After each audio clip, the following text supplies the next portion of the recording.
Hello everyone, myself Dr. Anirudha Dutta, Assistant Professor, Department of Biological Sciences, Adamas University.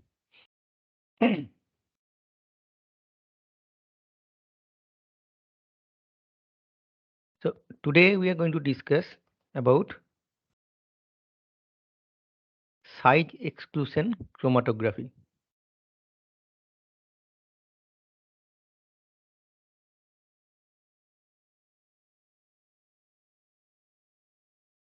So if you remember our flowchart of protein purification, the last step was polishing, and in this step the level of purity of the protein supposed to reach the highest level. Okay, so the gel filtration chromatography or size exclusion chromatography we use in this final stage. Okay, and after this gel filtration chromatography, the protein should be highly pure and purified to homogeneity. So as you can guess from the name, that size exclusion chromatography, it separate protein based on their molecular size. So in this picture, as you can see, if we apply a pool of protein with different molecular size, then when going through the matrix of gel filtration column or size exclusion column, we'll see the protein with highest molecular weight, they are going to move faster compared to the lower molecular weight one. Okay, so if the size of the protein is large, it will move faster through the size exclusion column, and that's how different protein with different molecular size would get separated while running through the gel filtration column or size exclusion column. So thing to remember here is the size exclusion chromatography separate protein based on their molecular size. And the second information is, larger the molecule, it will move faster through the gel filtration column.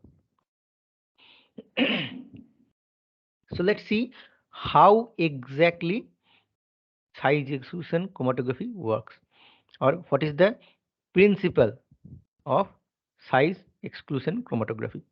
So as we already mentioned, that it separates protein based on the molecular weight, but how exactly it separates, what is going on inside the matrix, we are going to zoom in one bead of gel filtration matrix. So you can see the beads are porous and they have pores of different diameter. So larger molecule, they cannot enter inside the pore of the beads. Okay, so it move avoiding the entrance of the bead. Okay, and it moves in the void volume. So we'll explain what is void volume in maybe next slide. So that's why, as the larger molecule don't enter inside the matrix, it run through a shorter path when moving through the gel filtration column. Smaller molecule, they enter, and depending on the size of the molecule, smaller molecule, the smallest molecule would enter all the different pores whichever is there in the gel filtration bead, and it will get retained for longer time inside the matrix. So that's how, based on the size of the molecule, Larger molecule would avoid entering into the bead and run through a shorter path. That's why it run faster through the gel filtration matrix. Whereas smaller molecule they enter inside the porous path of the bead. Okay, and that's how it get retained. And the matrix, like the retention time and the size of the molecule has inversely proportional relation. Larger the molecule, it will run faster and have lower retention time. So this is exactly opposite of HDS page. Okay, so in HDS page, shorter the molecule or smaller the molecule, it run faster compared to the higher molecular weight. Here the separation is based on the same molecular size, but larger molecule move faster here. So what is the void volume that we mentioned? The void volume is the total volume of the mobile phase of the column. So we can say the void volume is the volume of the pores and spaces between the particles. So this is the volume that is not occupied by the bead. This is the volume in between the beads. Okay, or the matrix particle. So why it is important?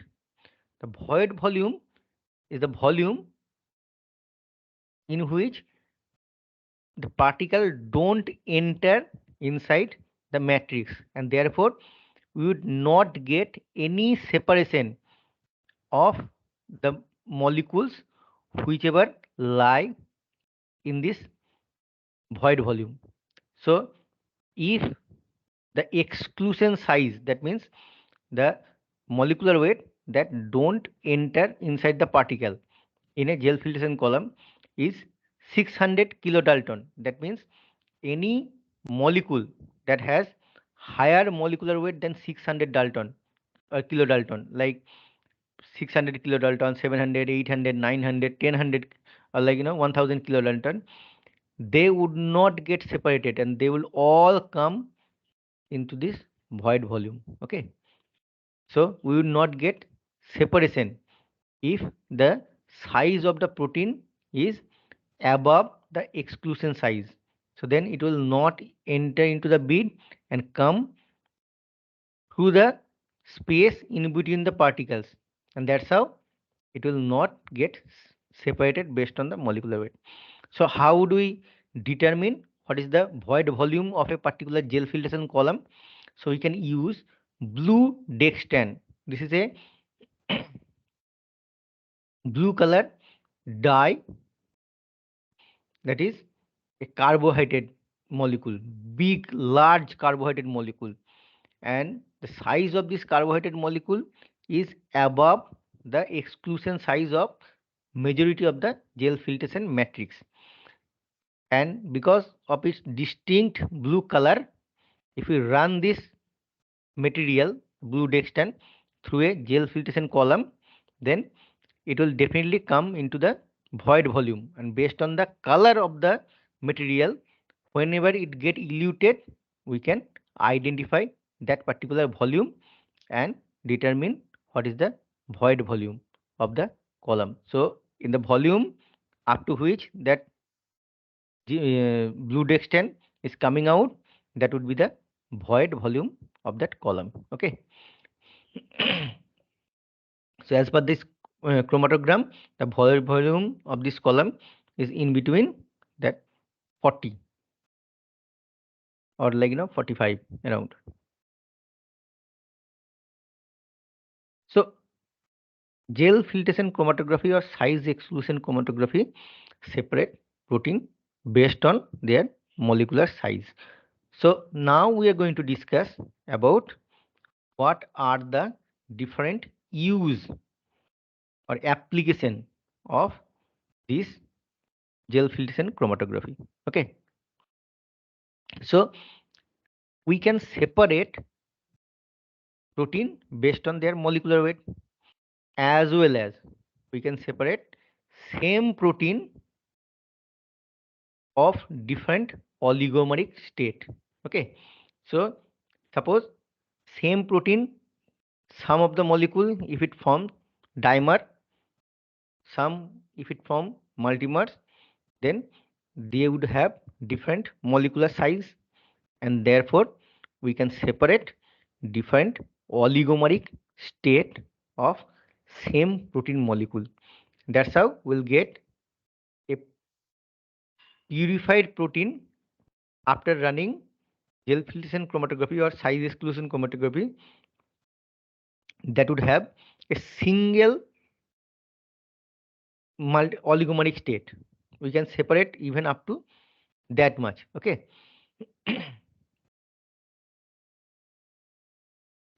So as you can see in this chromatogram,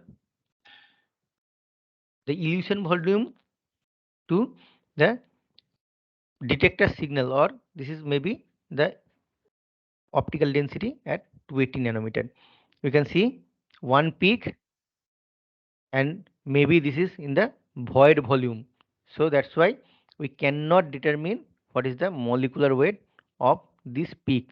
So this is supposed to be a definitely a uh, uh, protein aggregation or multimers, and then you'll get two distinct peak. One is for dimer, another one is for monomer, and then at the lower molecular weight we might get some fragments of that particular protein molecules. Okay, so now after running this gel filtration chromatography, we can see that we can easily separate the monomeric protein from dimer or multimeric aggregation, as well as from any degraded fragment or any low molecular weight impurities. So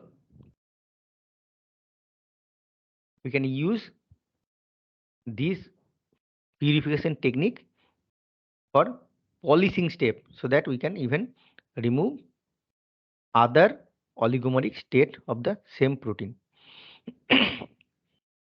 Another application of size exclusion chromatography is to determine the molecular weight of the protein entity.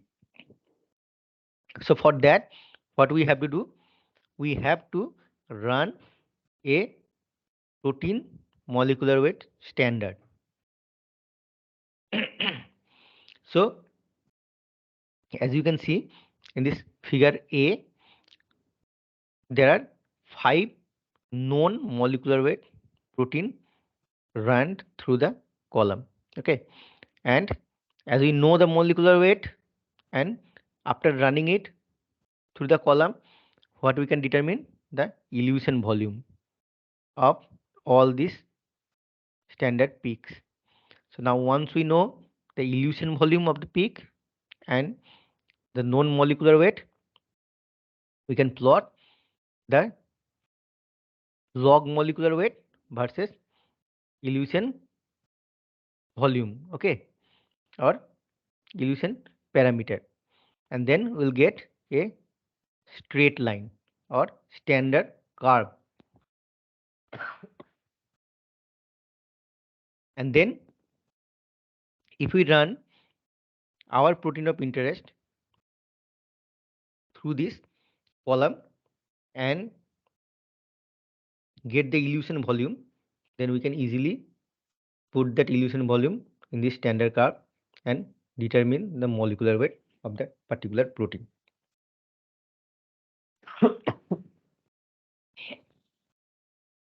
So the second application of gel filtration chromatography or size exclusion chromatography is to determine the molecular weight of a protein.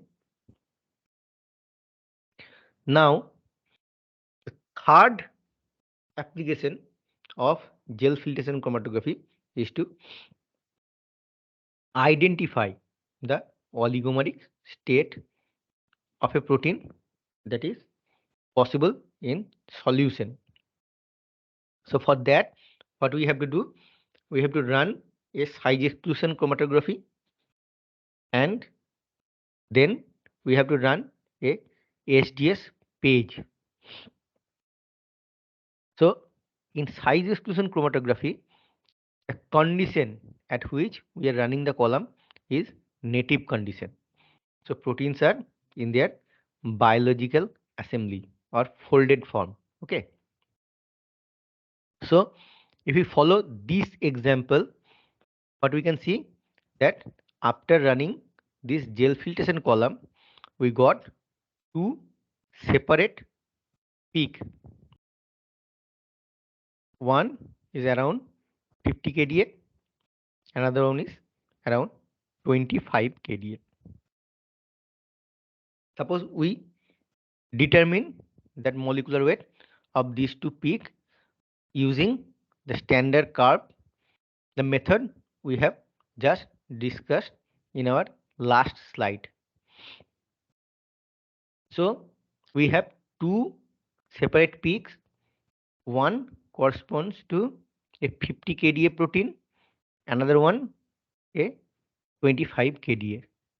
Now, if we take sample from these peaks, both the peak, and run a HDS page, and if we see they are same protein or showing same molecular weight, then we can guess these are the same protein. And majority of the time that is true, because this is the last step of protein purification. So this step is used to separate different oligomeric state of same protein. So now peak 1, it, although the molecular weight we have identified from gel filtration chromatography or size exclusion chromatography is 50 kDa, but in HDS page, what we are getting the molecular weight is around 25 kDa. So now from this information, as we know that the gel filtration chromatography that we ran, it was in native state. So the oligomeric state or biological assembly of the protein was intact. However, when we run HDS page, we add HDS.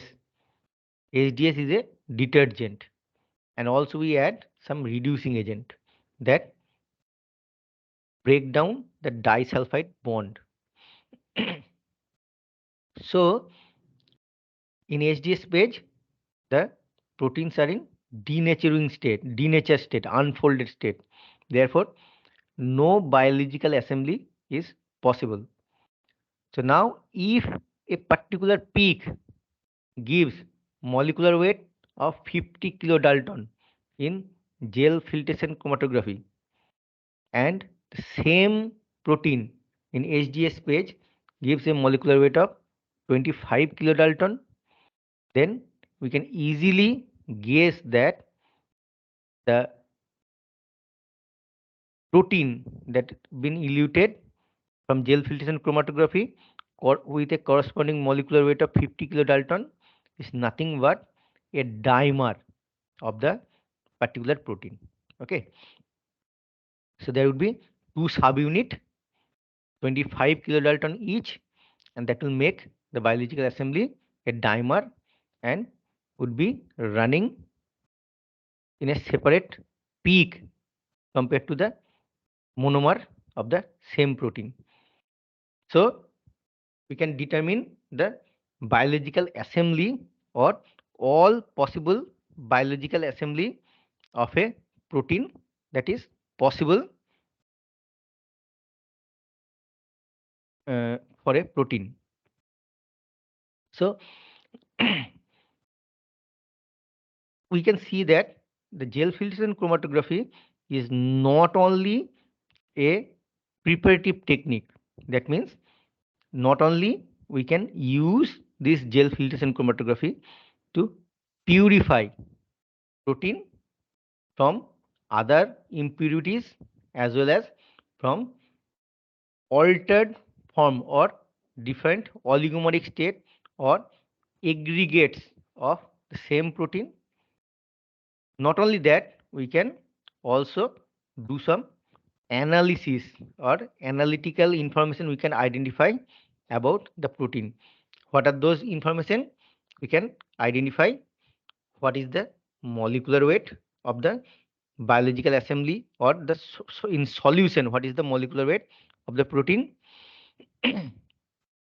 as well as the oligomeric state, or the state of whether the protein is dimer or monomer or tetramer or whatever it is, we can determine. So normally we run gel filtration chromatography using matrix like Superdex 200, Superdex 75, or like that. So there is another important application of gel filtration chromatography is to do salting, like remove salt from the protein solution, or we can say it's a method of buffer exchange. So as you can see from this figure, so smaller the molecule, it will be retained for longer time in the matrix. So as we know, the buffer ions there, the molecular weight of these entities are way smaller than proteins. So if we equilibrate our column with a buffer, suppose buffer B, and apply a protein which was in buffer A, the component of the buffer A, that means buffer, salt, glycerol, or any small molecule whichever it is present in the buffer, that would be retained in the gel filtration column, and the protein would get eluted from the column in the buffer at which we are running the column, or equilibrated. So just by running a protein through gel filtration column, we can do a buffer exchange. So we can bring our protein into a buffer of our interest just by running the protein through a gel filtration column. So just what we learned from this chapter, that by how gel filtration column works, and different application of gel filtration chromatography. Like the first application of gel filtration chromatography is to determine the size of the protein molecule via making a standard curve.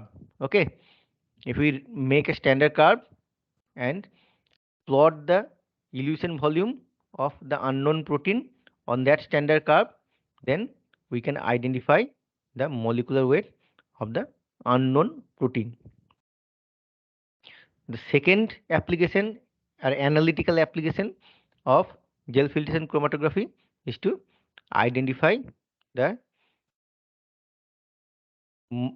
oligomeric state of the protein, or any biological assembly of that particular protein. And with that, we can also separate different oligomeric state from each other. Okay, and there are another application is we can use gel filtration chromatography for buffer exchange also. So a lot of time we need to change the buffer at which the protein is due to different application. Suppose we have run a cation exchange chromatography, and the protein is in a low pH buffer. So then the next step, we want to run an anion exchange column. So in anion exchange, we have to bring the protein into a higher pH buffer. So then what we can do, we can just equilibrate the gel filtration column with the buffer that is required for our anion exchange chromatography. And then we can load the protein, whichever it is right now, in cation exchange buffer. And then we elute. So here in gel filtration chromatography, we do isocratic elution. We don't require any salt or any change in pH or any other molecule to elute the protein from gel filtration column. So we have to just run the buffer,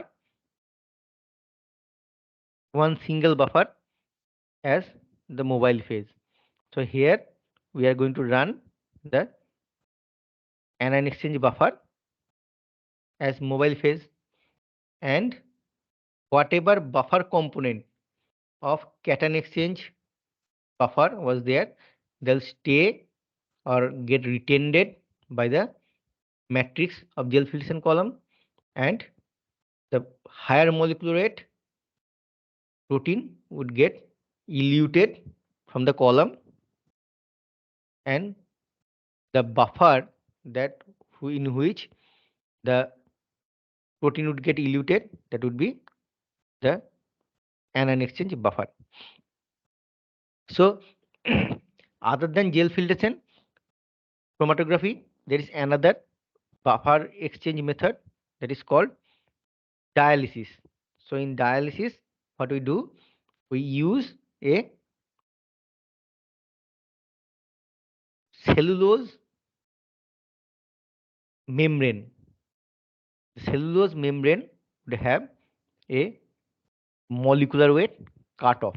Okay, so they have different pore size, and because of that pore size, it can retain some molecule and it can pass rest of the other molecules. So these are selectively permeable membrane or semi-permeable membranes.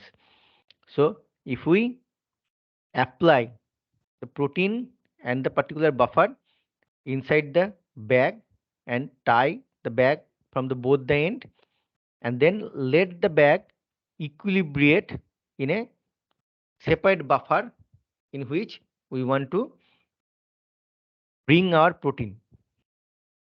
So what happens, the because of osmosis, the component of the buffer outside the bag enter inside the bag, and the buffer whatever it was inside the dialysis bag get diluted.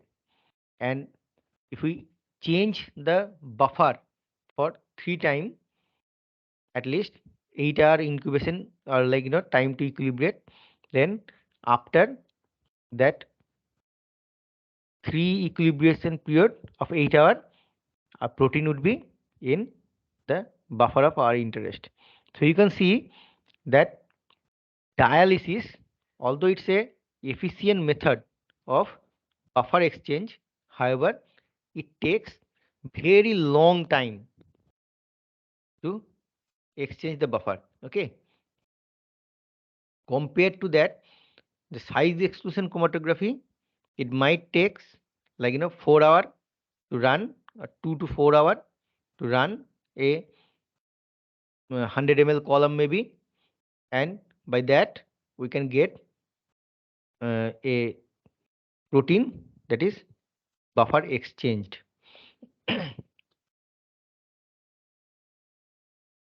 So for this chapter, like for gel filtration and size exclusion chromatography, I also suggest you to go through the book that is Robert K. Scoop, Protein Purification Techniques, and there you can go through the gel filtration chromatography or size chromatography material. And remember, this is a polishing step, the final step, where which we use normally at the end of the protein purification. So there are different purpose of protein purification, where we need protein in a single oligomeric state. Like if we were doing cryo-electron microscopy or protein crystallography, there we need a protein in a single oligomeric state. Otherwise, it become very difficult to determine the structure of the protein using electron microscopy or uh, X-ray crystallography, because crystal only forms when there is uniform molecules are there. Okay, so if there is a mixture of multiple oligomers, then it prevent crystal formation. Similarly, if there is a mixture of oligomers, then it become very difficult for determining structure by cryo-electron microscopy. So for all those techniques, we have to have protein purified to single oligomeric state.